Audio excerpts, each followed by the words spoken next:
Euzu billahi mineşşeytanirracim. Bismillahirrahmanirrahim. Elhamdülillahi rabbil alamin ve salatu vesselamu ala rasulina Muhammed ve ala alihi ve ashabihi ecmaîn. Amma ba'd. Selamun aleyküm saygılı cemaat-i muslimin. Yüce Rabbimiz bu mübarek cuma gününde yapacak namazlarımızı, dualarımızı en güzel şekilde kabul ve makbul eylesin inşallah. Biz Allah'a iman mevzusuna geçeceğiz, iman meselelerini gözden geçiremiz ve geçken vaazımızda aytkan edik ki iman noktayı nazarından, iman tarafından insanlar dört kategoriye ayrılır, dört sınıftır. Birincisi müminler, Allah'a inangan kimseler. Mümin Allah'a, peygamberge ve Allah'tan kelgen, peygamberden kelgen kati olgan her şeyge, bütün iman esaslarına inangan bir kimsedir dep ayttık biz. Ondan sonra ikinci kategori, ikinci sınıf bular kafirler. Kafir degeni Allah'a inanmagan ya da Allah'a inanıp başka iman esaslarından birisine inanmagan kimsedir. Yani Allah'a tamamen inanmagan kimsege de biz kafir aytamız. Ve Allah'a inanıp bununla beraber bir meselede yanlış inangan bir kimsege de biz kafir dep aytamız. Çünkü ehli sünnetke göre, bizim alimlerimizge göre din bir bütündür. Ve biz Allah'a inandık mı, peygamberge de inanmak gerekmiz. Allah ve peygamber bizge yollagan aytkan her şeyge inanmak gerekmiz. Ona göre bir kimse Kur'an-ı Kerim'den bir ayetke inanmasa dese ki ben Allah'a inanam, işanam. Ama buna bu ayet Kur'an-ı Kerim'de yanlıştır. Bu doğru değil dese dinimiz boyunca, alimlerimiz aytkanı boyunca mümin değildir, kafirdir. Yani imanı yoktur. Ve kafirinin daha iki böyle kategoriyası var. Onlar da kafirlerin içine giriyor. Birincisi münafıklar. Münafık iki yüzlü demek. İçinden inanmasa dışında sözünde hareketinde inangan gibi göstergen bir kimse. Yani inanmaya içinden ama Müslümanlarga gösterir sanki o Müslüman. Ben inanam diye bir şeyler atar, yalan uydura. Bu kafirlerin beterleri değil. Allah-u Teala olarak hakkında Kur'an-ı Kerim'de. Ve bir de müşrikler var. Müşrikler bu Allah'a şirk ortak koşkan kafirlerdir, kimselerdir. Yani Allah'a inana müşrik. Ama onunla beraber ona şirk koşa. Ya değil ki Allah'ın yanında daha bir tane Tanrı ilah var. Ya da değil ki mesela Allah'a yakınlaştırgan başka kimseler var. Ya da mesela ikonalar ki böyle şeylerge müracaat etti. Ya da bir şey asıl da bir şeyinin Allah'tan değil de başka şeyden, başka kimseden kelgenine insan inansa bu da şirk ola ve dinden çıkara. Yani bir kimse aytsa ki ben Allah'a inanam, işanam, bir Allah var, ona teng olan bir kimse yok. Ama inansa ki mesela bir akça tereginden ya da Ayaz dededen, Ded Maroz'dan bir şeyler gelse bunun gibi şeyler şirk sayıla ve dinden çıkargan şeylerdir. Ona göre bundan uzak olmak gerekmiz ve bağlarımızı uzak tutmak gerekmiz. Demek ki aslında kafir, münafık, müşrik aynı şeylerdir. İmanı olsa insanda mümin, imanı olmasa kafir. Kafirlerin iki çeşidi var, müşrikler ve münafıklar. Onların hepsi dinimiz boyunca ceza görecekler ve Allah-u Teala onlarını cezalandıracak. Onlar sadece yapkan iyilikleri bu dünyada onların sevabını, iyiliğini görecekler ama öbür dünyada sadece Allah için imanı tam olan kimselerin sevabı fayda getirecek ve onlar ahirette inşallah Allah'ın razılığına yetip cennetke varacaklar. Ve bizim inançımızga göre mümin bir kimse eğer yaramay hareket yapsa, günah kazansa Allah-u Teala o günahını bağışlay bile. Çünkü Kur'an-ı Kerim'de buyurulu Allah şirkten gayrı her bir günahını bağışlay bile. Yani bağışlanması mümkün ama eğer Allah-u Teala istese bağışlar, istemese bağışlamaz.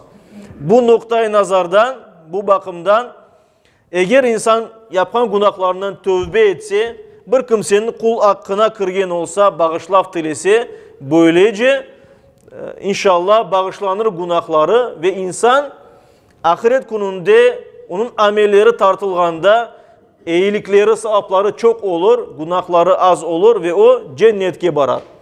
Eğer de Allah-u Teala onu bağışlamasa ya da kul hakkına kırılgen kimseler onu bağışlamasalar, mesela biz bir kimseni incitkan olsak, yaramaz söz aytsak, yalan aytsak ya da insandan onun olan şeyini alsak ve kaytarmasak, böylece biz kul hakkına kırgen olamız ve o insan bizge helal etmesi, bağışlamasa Allah-u Teala da bağışlamaz ve böyle kimselerin günahları çok olsa onlar cehennemge baracaklar, cehennemde cezalarını çekecekler. Ama Peygamberimiz buyurganı gibi, Kur'an-ı Kerim'de buyurulganı gibi, yüreğinde zerre kadar imanı tam olgan kimseler aslında sonunda cezalarını korgenden son cennetke baracaklar. En son çıkan adamga da Peygamberimiz dey, Yüce Rabbimiz dünyanın 10 katını bağışlayacak. Şimdi saygılı cemaat, biz geçken vaazımızda da bunu anlatkan edik, kırıştık bu meseleye. Dedik ki, şirknin bazı bir çeşitleri var. Umumi olarak eğer alacak olsak, şirk nedir? Şirk Allah'a ortak koşmak. Yani Allah'tan başkasından beklemek, Allah'tan başkasına dua etmek, Allah'tan başkasından bizge yardım edip inanmak. Aslında biz bilemiz Müslümanlar olarak her şeyini yaratkan Allah'tır.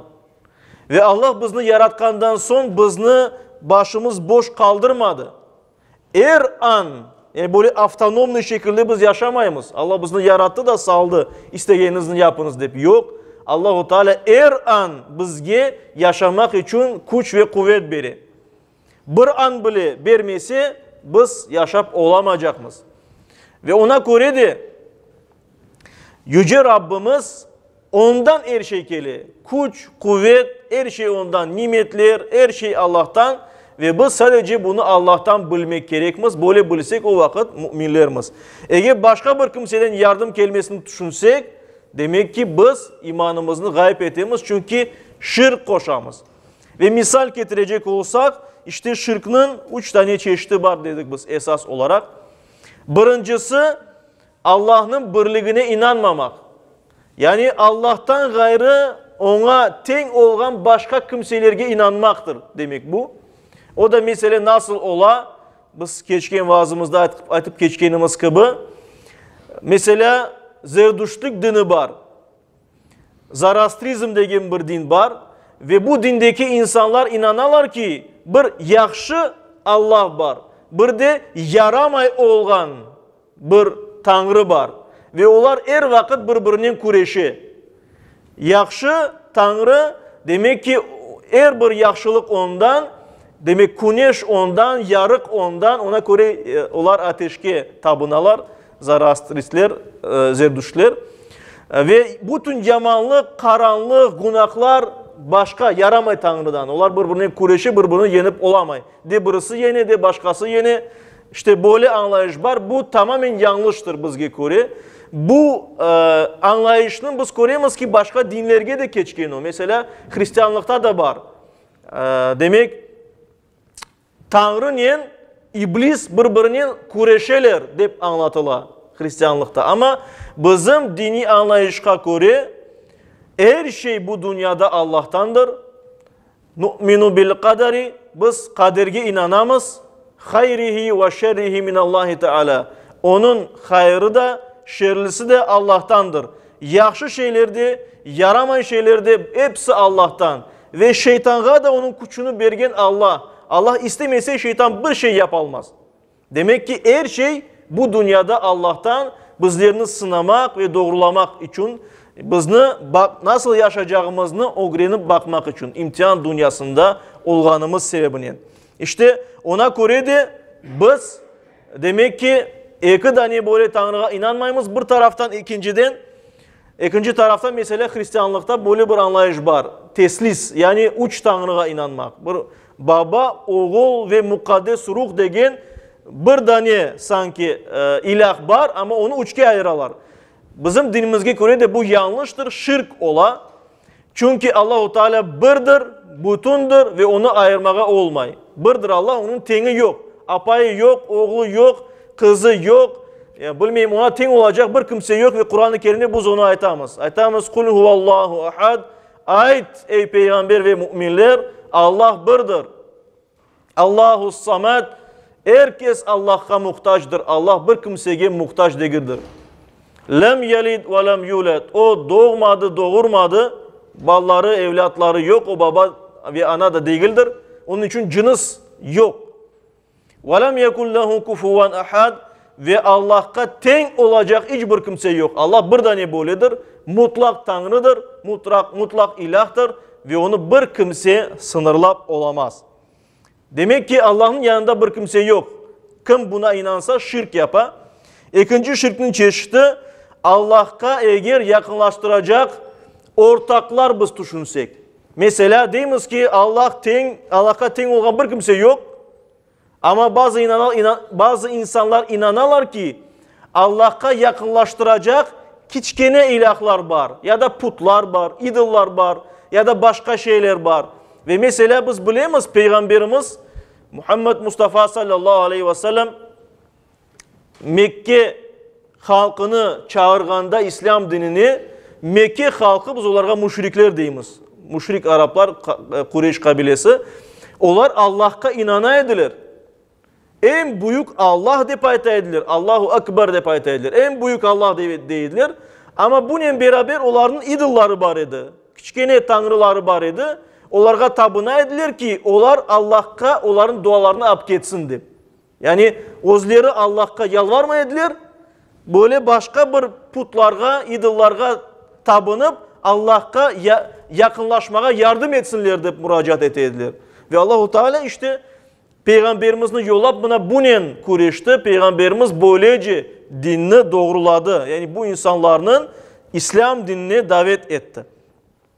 Üçüncüsü ise saygılı cemaat, eğer bir kimse Allah'a teng bir şey koşmasa, ona ortak koşmasa mesela idollarını vesaire başka küçükene tanrılarını ya da ruhlarını başka bilmeyeyim evliyalarını vesaire, ama bir şeyinin Allah'tan değil başka bir yerden geldiğini düşünse, mesela bu şeylerini Allah değil insan yapa dese, bu onun imanına zarar getirir, imandan eti. Çünkü bu da şirktir. Bu dünyada biz aytkanımız, aytıp geçenimiz gibi her şey Allah'tan.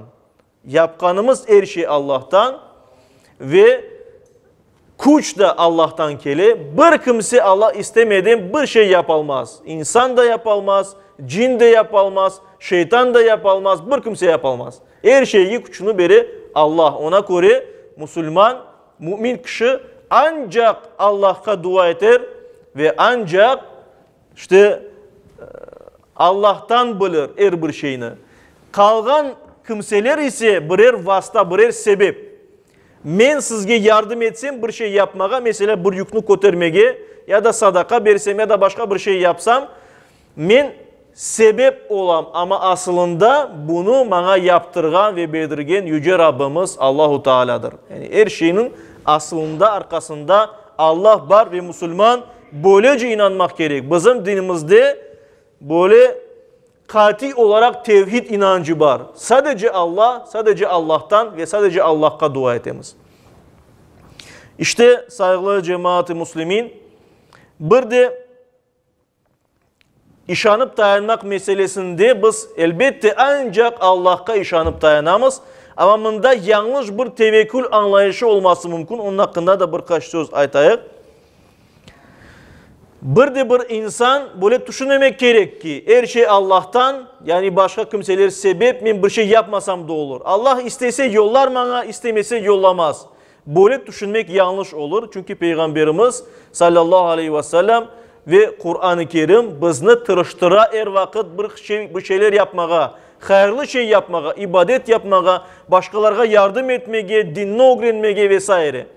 Eğer hareket yapmasak bereketi gelmez büyük ölçüde. Elbette Allah istese biz bir şey yapmasak da bizim yanımızda para, başka şeyler, nimetler gelmesi mümkün. Ama Allahu Teala bir kanun yarattı bu imtihan dünyasında. Bir kimse talep etse o vakit koluna bir şeyler gelir.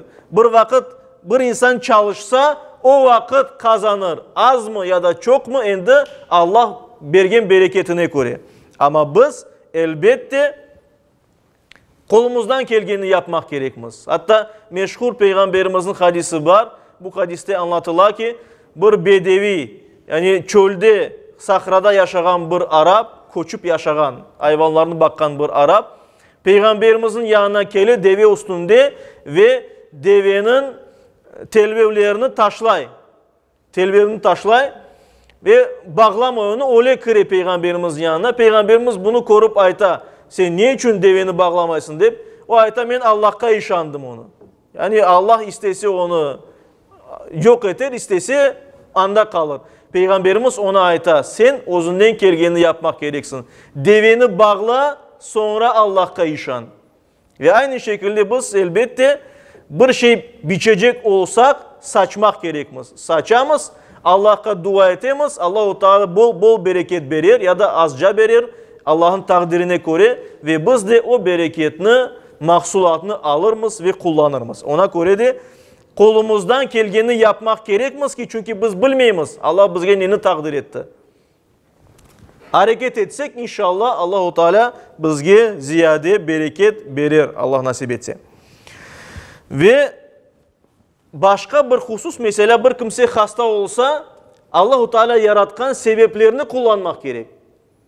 Bir kimse hasta olsa neni yapar? Yani Allah istese beni tedaviler, şifa verir, istemese vermez de bir şey yapıp oturmaz. İlacını içer ve dua eder Allah'a ve bundan sonra Allah'a işanır. Allah-u Teala istese ona şifasını verir, istemese onu sınar, hastalıkla günahlarını azaltır belli hadiske göre. İşte bu hususla beraber anlatılacak daha bir mesele var. O da biz hiçbir vakit esassız şeylerge inanmamak gerekmez. Yani biz elbette hasta olganımızda ilaç içemiz. Mesela bir şey yapmak gerek olsa hareket etemiz ama Allah-u Teala bizge akıl verdi. Ve biz bu akılını kullanmak gerekmez. Mesela bazı insanlar der ki ben hasta oldum ya da yakınım hasta oldu. Ben işte barayım böyle bir şeyler yapayım. Türlü proritsatiller, türlü kahinler, işte dinden alakası olmayan insanlar aytar ki mesela bunu yap, kurşun tok ya da bir şeyler aşağı olmayacak şeyler vesaire. Ya da bir kimse yerge bir şey saçacak olsa onu olmayacak yani tavsiyeler eter. Ve insan cahil olganda buna uysa işte bu yanlış olur. Çünkü zararını görmesi mümkün. Ve ona göre de biz esassız şeylerge değil de dinimizde esası olgan ya da akılımızla ispat etilgen ilim, ispat etken şeylerini sebep olarak kullanmak gerekmez ki ondan sonra Allah-u Teala'ya tevekkül etmek, işanıp dayanmak gerekmez. Şirk meselesine gelgende bunda birkaç tane mevzunu da açıklamak gerek. Saygılı cemaat-i muslimin. Bunda bazı bir şirk noktay nazarından olgan meseleler var. İnsanlar bazı vakitte dinden bilip, yani bu dinimizde böyle deyip düşünürler ve dinden olmayan hareketler yaparlar. Mesela keçingen bir kimselerinin mezarlığına bağlar. Biz de bilemiz ki Kırım tarihi zengin, İslam tarihi zengin, ecdadlarımızdan kalgan mukaddes topraktır bu yaşaganımız Kırım toprağı. Ve bunda çok büyük insanlar, alimler yaşagan, çok salih, Allah'a yakın insanlar yaşagan ve insanlar onlara hürmet etkenler, itibar bergenler ve onların işte kabirlerini ziyaret edip dua etkenler. Ve şimdi de böyle bir adet var. Yani baralar kimerde aziz olgan yerlerge. Niye için aziz aytamız? Çünkü aziz olgan bir kişi anda komulgen. Ve dua eteler. Mühim olgan bir husus, bunda bunu aytıp geçeyik saygılı cemaat. Dua etkende bizler ancak ve ancak Allah'a dua etmek gerekmez. Ancak Allah'a dua edecekmiz. Ve böyle bir hassas bir ölçü var. Eğer biz mezarının yanına geçsek böyle bir kimsenin hürmetini sorasak da onun hürmetini soramak gerekmez. Ona dua etmeye olmay. kabirde olgan kişilerge, hatta peygamberimizge de dua etmege olmay. Duamı kabul etmene yardım et vesaire. Böyle şeyler aytmaga olmay. Çünkü dualarını kabul etken ve bizge yardım etken sadece Allah'tır. Biz ancak peygamberimiz hürmetini ya da Kur'an-ı Kerim hürmetini ya da aziz kişi hürmetini sen sevgin şu kulun hürmetini duamını kabul et deyip aytmak mümkünmüz. Bu dinimiz boyunca caizdir ve Allahu Teala duamızın kabul etmesi mümkün. Ama bir kimsenin mezarını ziyaret etip ona dua etmek, belli bir ibadet yapmak anda mesela namaz kılmak gibi ya da böyle bir adet var türlü beşikler baylamak benim niyetim yerine gelsin deyip bunlar dinimiz boyunca yanlış şeylerdir saygılı cemaat ve ona göre de biz duamızı sadece ve sadece Allah'a işanıp yapmak gerekmez. Allah'a yapmak gerekmez. Taktağa mesela takıldatmak uğur kelsin deyip ya da akçaçık tereçikini osturmak, para kelsin deyip bunlar da hepsi yanlış harekettir dinimizge göre. Çünkü bu dünyada her şey Allah'tan. Bir tereçikten bizge para gelmiyor. Bizim hareketimizden ve Allah bergen bereketinden keli. İşte bularga mukayet olayık. Yüce Rabbimiz bizni şirkten uzak eylesin. İmanla yaşayan, imanla son nefes bergen kullardan eylesin bizni, yakınlarımızı. Amin. Bi rahmetike ya rahman rahimin.